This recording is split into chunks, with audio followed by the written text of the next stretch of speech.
बिस्मिल्लाहिर्रहमानिर्रहीम। लाखों करोड़ों दुरूदो सलाम मोहम्मद मुस्तफ़ा सल्लल्लाहु अलैहि वसल्लम और आले मोहम्मद पर। मैं हूं उमर दराज गोंदल। आज की सबसे बड़ी खबर तो यह थी कि इमरान खान की 9 मई के 8 केसेस के अंदर जमानत मंजूर हो गई है, लेकिन जैसे ही जमानत की खबर आती है तो उसके चंद मिनट्स के बाद एक नया काम आता है और पाकिस्तान की तमाम टीवी स्क्रीन्स के ऊपर और पाकिस्तान के तमाम सोशल मीडिया के ऊपर वो खबर छा जाती है। वो खबर क्यों छा जाती है, आपको याद होगा, बड़ी तफसील के साथ मैंने आपको बताया था कि सुहेल वड़ाई साहब बड़े तसलसल के साथ मज़ामीन लिख रहे थे। उन्होंने पहला मजमून 16 अगस्त को लिखा और 16 अगस्त के मजमून के अंदर उन्होंने एक जुमला, जहां बहुत सारी बातें जरासे मुनीर के हवाले से लिखी, 10 साल के प्लान के हवाले से बात की और कहा कि जरासे मुनीर जाती तौर पर तकब्बुर से कहीं दूर है।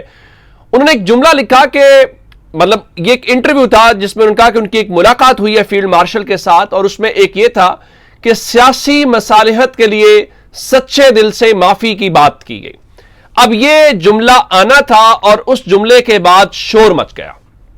तहरीक इंसाफ ने यह कहा कि जनाब माफी हम क्यों मांगे, माफी तो हमसे मांगी जानी चाहिए। अब जब यह शोर मचा तो आज अचानक से पाकिस्तान के तमाम टीवी चैनल्स के ऊपर खबर आती है और वो पाक फौज के तर्जुमान डीजी आईएसपीआर जो हैं उनकी जानिब से इस हवाले से आज की गुफ्तगू थी। तो डीजी आईएसपीआर ने जो आज गुफ्तगू की उस हवाले से जो उन्होंने कहा वो तो मैं आपके सामने रखता हूं। अब बहुत सारी बातों के बीच में एक बात बड़ी इंपॉर्टेंट मैं आपको शुरू में बताना चाहता हूं कि उन्होंने इस हवाले से फील्ड मार्शल की सुहेल वड़ाई साहब के साथ किसी भी मुलाकात की तरदीद की है। अच्छा, मुलाकात की तरदीद की है तो फिर क्या हुआ है? उनका ये जो सुहेल वड़ाई के जिस आर्टिकल की बात हो रही है वो ब्रसल्स का इवेंट था, वहां सैकड़ों लोगों ने तस्वीर बनवाई और आर्मी चीफ की तरफ से कोई इंटरव्यू नहीं दिया गया और उनके मुताबिक पीटीआई का कोई जिक्र हुआ और ना ही माफी का जिक्र हुआ। जाती मफाद और तशहीर के लिए यह एक सहाफी की अपनी कोशिश है।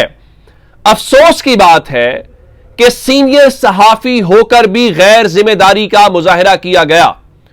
अच्छा, उस चीज को लेकर उन्होंने कहा कि ज़ाहिर है जो सैकड़ों अफराद वहां पर मौजूद थे, तो फिर वहां पे जो अभी तक रिपोर्ट हुआ है वहां पर समा न्यूज से मुंसलिक एक खातून है सुमेरा खान। उन्होंने यह सवाल किया कि जियो जंग के खिलाफ कोई कार्रवाई होगी, तो उन्होंने कहा जी हमने बहुत वाज़े अल्फाज में कहा है कि इदारों को समझदारी का मुजाहिरा करना चाहिए, मीडिया को समझना चाहिए कि यह मुनासिब नहीं है।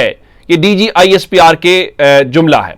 अब सवाल यह है कि ये जो डीजी आईएसपीआर ने इंटरव्यू की तरदीद की है, मुलाकात की तरदीद की है, यह तो भला हो जनाबे सुहेल वड़ाइच का जो उन्होंने अपने अकाउंट से उस दिन तस्वीर लगा दी थी फील्ड मार्शल के साथ। अगर कहा जाता कि वो ब्रसल्स में मौजूद ही नहीं थे तो हम क्या कह सकते थे। अब यहां पे बहस ये इस वक्त हो रही है कि आया ये जो आर्टिकल छपा है, अब मैं सुहेल वड़ाई साहब के बारे में आपको ये कह सकता हूं कि वो मोहसिन नकवी के यारे गार हैं और मोहसिन नकवी साहब का एस्टैब्लिशमेंट से क्या ताल्लुक है, कोई ढकी छुपी बात नहीं है। अच्छा, इसमें 2-4 बातें बड़ी इंपॉर्टेंट है। पहली बात कि आज जब डीजी आईएसपीआर वाली बात हुई है तो क्या कोई डीजी आईएसपीआर ने प्रेस कॉन्फ्रेंस की है? जी नहीं, उन्होंने प्रेस कॉन्फ्रेंस नहीं की। एक तस्वीर आई है जिसमें हसन अयूब को देखा जा सकता है, जिसमें दुनिया न्यूज पर प्रोग्राम करने वाले समर अब्बास साहब को देखा जा सकता है, जिसपे जावेद चौधरी को देखा जा सकता है और ये किसी गालिबन निशिस्त के अंदर डीजी आईएसपीआर के सामने खड़े हैं और वहीं पे बात हुई है। और मुझे नहीं इल्म ये कहां पे उनकी निशिस्त हुई है, जो कि कोई सेमिनार, कोई मीटिंग, कोई तालीमी इदारा मालूम हो रहा है जहां पे उनकी गुफ्तगू हुई है। अब इसमें कुछ बातें बड़ी इंपॉर्टेंट है। पहली बात कि 16 तारीख को यह आर्टिकल छपता है और 16 तारीख को दिन होता है हफ्ते का जिस दिन पहला उनका आता है, फिर आगे भी उनके 4 दिन मुसलसल आर्टिकल्स आए। आज 21 तारीख है, हफ्ते से लेकर जुमेरात तक अगर देखा जाए तो 5वें दिन तरदीद आ रही है। अगर सुहेल वड़ाई साहब की मुलाकात नहीं हुई थी, कोई इंटरव्यू नहीं हुआ था, तो इदारे ने 5 दिन क्यों लिए? उस दिन एक सतरी स्टेटमेंट जारी की जाती, कहा जाता जी सियाको सबाक से हटके किया गया है, या उनका इस तरह से बात होती। مسئلہ کیا ہے؟ میں آپ کو لا کا اسٹوڈنٹ ہونے کے ناطے ایک بات بتانا چاہتا ہوں. پہلی یہ کہ فوجداری قوانین میں جب کوئی وقوع ہو جاتا ہے, کوئی جرم ہو جاتا ہے, ہم وقوع کا لفظ استعمال کرتے ہیں, ذرا جرم اور طرح سے چلا جائے گا. جب کوئی وقوع ہو جاتا ہے تو اس کے بعد وکیل یہ دیکھتا ہے یا جج کے سامنے یہ سوال اٹھایا جاتا ہے کہ اس کی ایف آئی آر کب ہوئی. اس کی ایف آئی آر جتنی تاخیر سے ہوگی کیس اتنا کمزور ہو جائے گا. اسی طرح سے اب یہ تردید لینے میں 5 دن کیوں ہوئے؟ ایک صحافی ہونے کے ناطے میں آپ کو ایک بات کہتا ہوں, وہ سیانے کہتے ہیں کہ جب کسی صحافی کی خبر کی تردید آ جائے, میں نے کہا نہیں تردید نہیں, سرکاری تردید آ جائے تو پھر اس کی خبر کا یقین کر دینا چاہیے. ایک بات. دوسری بات کہ اب یقین کس کا کیا جائے؟ سہیل وڑائچ صاحب کی قربت تو ہے ان حلقوں میں جو ہم جانتے ہیں, اور وہ اس ایونٹ میں بھی موجود تھے, ان کی تصویر بھی لگ گئی. میرا آپ سے سوال ہے, آپ نے کامنٹس میں ضرور بتانا ہے, افواج پاکستان کے ترجمان جو بات کہہ رہے ہیں اس کو سچ مان لیا جائے کہ یہی بات ہے ایک, یا سہیل وڑائچ کو اب سچا کون ہے؟ ایک. دوسرا, ماضی میں بہت سارے معاملات کے اوپر تردیدیں ہوتی رہیں, لیکن as a matter of fact ہمیں بعد میں پتا چلا کہ نہیں, ریالٹی تو کچھ اور نکل آئی. سو وقتی جو بھی تردید تھی, میں ایک مثال دیتا ہوں. صحافی شاہد میتلا صاحب, انہوں نے جنرل باجوہ کا ایک انٹرویو کیا. آج انہوں نے لکھا بھی اور انہوں نے کہا جی میرے جنرل باجوہ کے ساتھ انٹرویو کی جو تردید ہے وہ مبشر لقمان اور کامران شاہد سے کروائی گئی تھی, تو آج بھی صحافیوں سے یہ کروائی گئی ہے.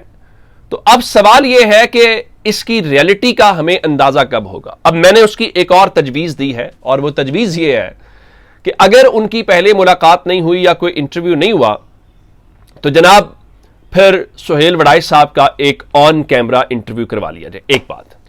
دوسری بات, ہمارے دوست اکبر باجوہ صاحب نے لکھا کہ اگر اس وضاحت کے بعد سہیل وڑائچ صاحب پر پیکا نہ لگا, ان کا نام ای سی ایل میں نہ ڈلا, ان کے بینک اکاؤنٹس فریز نہ کیے, تو اس کا مطلب یہ ہوگا کہ یہ ایکسپلینیشن جعلی ہے اور وڑائچ صاحب نے جو سنا وہی کوٹ کیا. اچھا, اب مجھے اس ایونٹ میں موجود لوگوں سے میری بات ہوئی, وہاں پہ کیا گفتگو ہوئی مجھے اس بات کا علم ہے, لیکن میں چونکہ اس بحث میں نہیں جا رہا, میں فی الحال آپ کے سامنے کیس وہ رکھ رہا ہوں جو دونوں اطراف اس وقت کہہ رہے ہیں. اچھا, اب ان ساری باتوں کے بیچ میں کچھ باتیں انہوں نے اور بھی کی, اور چونکہ 9 مئی کے حوالے سے آج ہوئی اور مسلم لیگ نون کی حکومت کہہ رہی ہے کہ اس چیز کو نظر انداز نہ کرے. تحریک انصاف نے 9 مئی کے حوالے سے آج جو سپریم کورٹ کا فیصلہ ہے اس کا خیر مقدم کیا ہے, اور لیکن اس حوالے سے D G I S P R نے بھی آج کہا جی فوج کا 9 مئی پر موقف پہلے دن سے ہے, اور فیلڈ مارشل نے تحریک انصاف سے مصالحت کا کوئی ذکر نہیں کیا.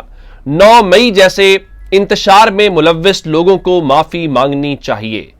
اچھا, اور انہوں نے کہا کہ فوج ایک ذمہ دار ادارہ ہے, اور کہا جی معافی مانگنے سے بھی قانونی عمل نہیں رکے گا. فوج کا 9 مئی پر پہلے دن سے ایک ہی موقف ہے, 9 مئی میں ملوث ہر کردار کو جواب دینا ہوگا. اور پھر وہ بہت واضح کہہ رہے ہیں کہ 9 مئی صرف فوج کا نہیں بلکہ قوم کا مقدمہ ہے. واضح ہے کہ 9 مئی کرنے والوں, ان کے سہولت کاروں اور منصوبہ سازوں کو قانون کے مطابق جواب دہ ہونا چاہیے. تو یہ بہت ہی امپورٹنٹ باتیں ہیں جو آج ہوئی ہیں. تو اپنا بہت سارا خیال رکھیے گا. خدا حافظ.